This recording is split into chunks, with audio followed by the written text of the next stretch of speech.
नमस्कार, मी अमृता. स्वागत आहे तुमचं मेट्रो न्यूज मध्ये. आजच्या हेडलाईन्स कडे वळूया.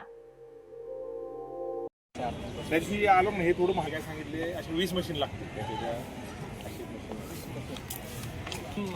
छोटे छोटे बुडबुडे सोडतात. मल्टिपल बुडबुडे झाले की हां म्हणजे तेच आहे. कॉम्प्रेसर फक्त ते काय करते मल्टिपल छोटे छोटे बबल सोडतात, त्यामुळे ते लवकर होतं. आपण नुसतं आज सोडलं तर ते होतं.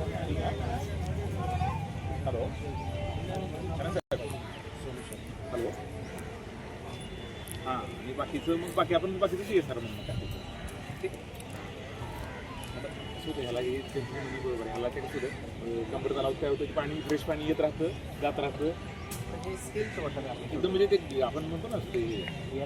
आणि ह्याला कधी शेवटचं हे पण केलेलं ना आपण, म्हणजे गाळ पण काढलेलं आहे. तुम्ही 2004 साली काढलाय. 5-10 वर्षात काढला का? काढलं त्यात म्हणजे.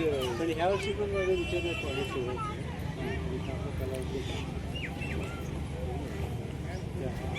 त्यामध्ये हे जे गुजरात झालं ते शेवाळ जोपर्यंत कमी होतं त्याच्या शेवाळासाठी आपल्याला बायोमेरिन बुक होता.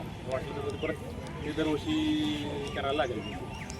तर म्हणजे आपण बेसिकली ऑक्सिजन कॅपॅसिटी पाण्याची वाढवायची लिमिटेशन्स आहेत. त्या शेवाळ्यामुळे लिमिटेशन म्हणजे ते खाऊन टाकते ते पाण्यातलं. आपण किती एरियात केला तरी शेवटी जर त्याची बेसिक कॅपॅसिटीच नाही वाढवली तर आपण काय नाही. पण ते काय झालं तिथे एवढं हे नाही ते फ्लोटिंग वॉटर आहे आणि चारी बाजूला त्यात एवढं हे नाही ना. त्या पाण्यात एवढं शेवाळ नाही.